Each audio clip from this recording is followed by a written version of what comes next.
first, we've got some big breaking news on this story on UFOs. And my good friend, Leslie Kane, along with Ralph Blumenthal, have broken an amazing story over the debrief. Now, Leslie has been an amazing journalist. My friendship with her goes back years, and she is really an impeccable journalist. So here at the debrief is an unbelievable story about UFO retrievals. And an intelligence official, whistleblower, has come forward and admitted that the U.S. has, in fact, crashed non-human UFO vehicles, and they're reverse engineering them. This is an unbelievable story. Of course, I think we already all knew this was the case, but to hear it on the record from an intelligence source who has the highest possible level of U.S. government clearance, highest possible. So let's go through this piece from Leslie Kane. A former intelligence official turned whistleblower, and I should give, and Ralph Blumenthal also wrote this piece. Let me give credit, but I know Leslie. She's amazing. Anyway, a former intelligence official turned whistleblower has given Congress and the intelligence community inspector general extensive classified information about deeply covert programs that he says possess retrieved, intact, and partially intact craft of non-human origin. So is there a bigger story at all right now? Can you think of one? The information, he says, has been illegally withheld from Congress, and he filed a complaint alleging that he suffered illegal retaliation for his confidential disclosures, reported here for the first time. Other intelligence officials, both active and retired, with knowledge of these programs through their work in various agencies, have independently provided similar corroborating information, both on and off the record. Here's the whistleblower.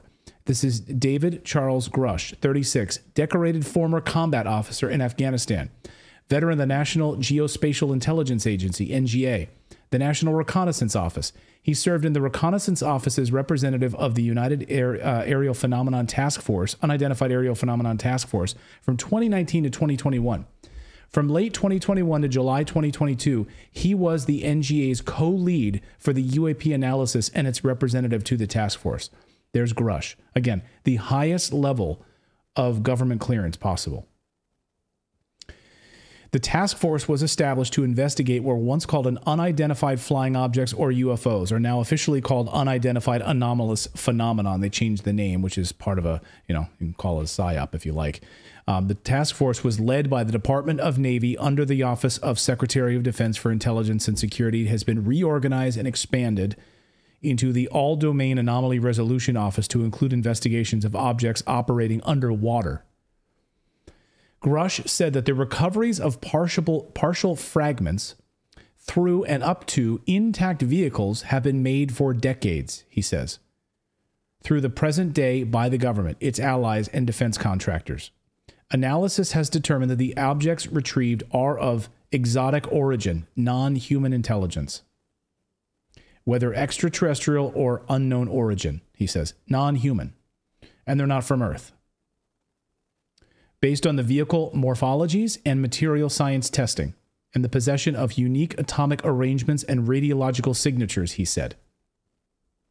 In filing his complaint, Grush is represented by a lawyer who served as the original Intelligence Community Inspector General, the ICIG. And he says, Grush says, we're not talking about prosaic origins or identities. The material includes intact and partially intact vehicles. And in accordance with protocols, Grush provided the Defense Office of Pre-Publication and Security Review at the Department of Defense with the information he intended to disclose to the debrief. His on-the-record statements were all cleared for open publication on April 4th and 6th, 2023, in the documents that were provided. Grush's disclosures and those of non-public witnesses under new protective provisions of the latest Defense Appropriations Bill, signaling a growing determination by some in the government to unravel this colossal enigma with national security implications that has bedeviled the military and tantalizing the public going back to World War II and beyond. So, a lot of questions on this. He is speaking in an interview on News Nation. Let's play a little bit of that clip here, and hopefully we can hear this. You guys can fill up. Retrieving non-human origin technical vehicles, call it spacecraft if you will. It's probably not the right parlance, but no kidding. When you say crash retrieval, what do you mean? These are retrieving non-human origin technical vehicles, call it spacecraft if you will. It's probably not the right parlance, but no kidding, non-human, exotic origin vehicles that have either landed or crashed. We have spacecraft from another species. We do, yeah. How many? Quite a number. When you say crash retrieval, what do you mean? So, of course, the instant thing to say is this a psyop, right? Is this a psyop? Is this a psychological operation here to distract us, right? And this is the great question, right? How are we being played in this situation? And it's worth having this discussion. Are we being played? Why now are we hearing about this? Now, he filed this complaint, and I've reached out to Leslie Kean. I'd love to have her on because I want to go through that question. Like, is this a psychological operation? I mean, what do you guys think about this? I mean, why are we hearing about this now? And he files a complaint, and the Department of Defense signs off on allowing him to come forward with these documents. Yeah. Like when you work in that, you have that government clearance, you sign your life away. Like if you formerly worked at the CIA. I mean, look at the guy who's written what's the name of those books that I love, and I can't remember his name right now. And there's a whole movie where Chris Pratt plays him on. Anyone can help me out here. I've read like 4 of his books, and I can't think of them. He was a former CIA. And a lot of the book is redacted because he mentions certain like CIA places that he can't mention in the book. So even in the book, it says redacted, like the name of the CIA safe house is redacted. Anybody know what the name of the book is? Anybody help me out here a little bit? No? Okay. Chris Pratt played him on It's a Big Show. It's a fantastic show. Anybody? Star-Lord? No. Anyway, what do you guys think? Anybody else want to comment besides me? I mean, I saw this earlier, like with the interview, so I'm interested in seeing that full interview. As far as like psyop, I don't know. I mean, it's nothing surprises me. Is it the Tomorrow War? It's a terminal list, and I'm trying to think of the author's name. Why can't I? Because my brain is focused on this right now. Yeah, terminal list, and I can't. No, Steve not Tom. Greer. Anyway, no, not Steve Greer. Anyway, who's Steve Greer? He's a ufologist, Dr. Stephen Greer. Who, yeah. This is maybe a stupid question. Why'd they give us his age? That he's 36. That seems like.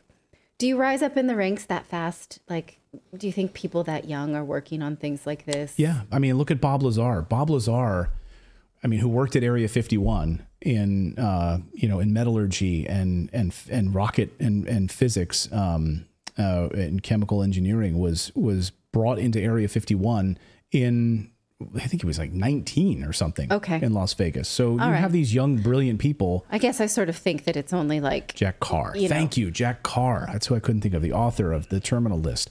But he had so much of his books redacted. So my point is, when the Department of Defense then signs off on allowing him to come forward, and they don't redact that the United States government has crashed vehicles, I just want to. I have questions. I have a lot of questions. Where that's what the show is. We want to question things, right? I absolutely believe that that's the case. I've read a number of books.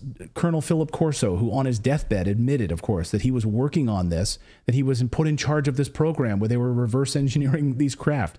Yes, of course we have craft from other worlds. Of course we do. You'd be an idiot to think we don't. Literally an idiot. And so what are we using them for? The military, Boeing, Raytheon? Of course they've been trying to reverse engineer this stuff for decades. Yeah. But why are we hearing about this now? That's the question. Why now? Right now, before like World War III breaks out? Like, I want to know why now. Okay, well, that's what I'm on about. That's what I'm on about. So, I mentioned earlier that I was reading Gilbert Doctorow's book, and he mentions a 2007 speech by Vladimir Putin to this security conference in Berlin. And John McCain was in the room, and so was Lieberman. What's his name? Joseph Lieberman. Joe Lieberman. Yeah. And he was warning about the militarization of space, and that the United States is starting this nonsensical race to militarize space, and that we will all lose from it. Right. Yes. And a lot of the things that he was seeing back then, and I don't know what I would have thought of this at the time. But this is now how many years ago? 14 years ago. And he was right. And now we see this, the United States starting to sort of plant flags in space. So could it be that this is a part of something that the writing has been on the wall for a long time? Yes. And you're getting to what I've been saying here on the show. David and I have been talking before you even joined the show, like that this is the Space Force. Like we need to have a Space Force. So we need a new enemy. As Jules Mufels in our chat says, they need a new enemy. Right. They need a new enemy, which is exactly what you're talking about. So we launched the Space Force.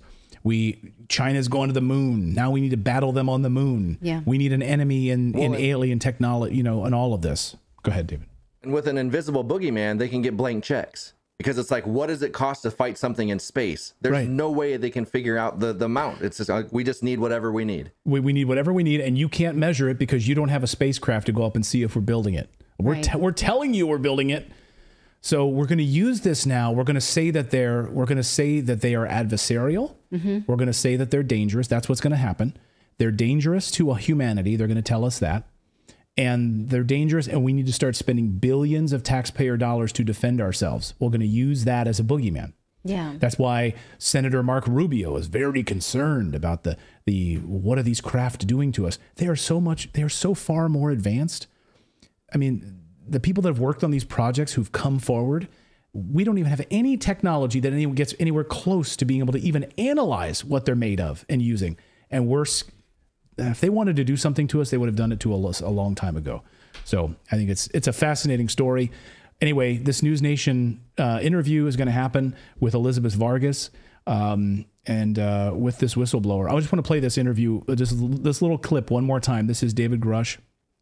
And here he is. This is the whistleblower. These are retrieving non-human origin technical vehicles. You know, call it spacecraft if you will. It's probably not the right parlance, but no kidding, non-human, exotic origin vehicles that have either landed or crashed. We have spacecraft from another species. We do, yeah. How many? Quite a number. And that's Ross Coulthart. That's Ross Coulthart, by the way, also. So they put the right person to ask those questions. But yes, so we'll dive more deeply into this story. Can you tell I love talking about this story? Mm-hmm. Yes. Yes, I do. All right. Do you want me to respond to that? I don't have a lot of intelligent things to say it's breaking news, and I know that they've been working on this story for quite a while, and I'm curious why now that we're learning about this, and I'm fine with it. I just want to go on record to say I'm fine with all of it. Yeah. The one thing that kind of pisses me off about all of this is that the government cries wolf so often about everything, that everything's a danger, that there could literally be a danger, and people are going to be like, yeah, whatever. Yeah. We don't even get to react properly to things. They're like, literally, they're aliens. Literally, we have craft, and like, whatever. And people in the chat are saying, no, this guy, I don't buy it. I don't buy it. I don't buy it. They don't believe this guy. All right.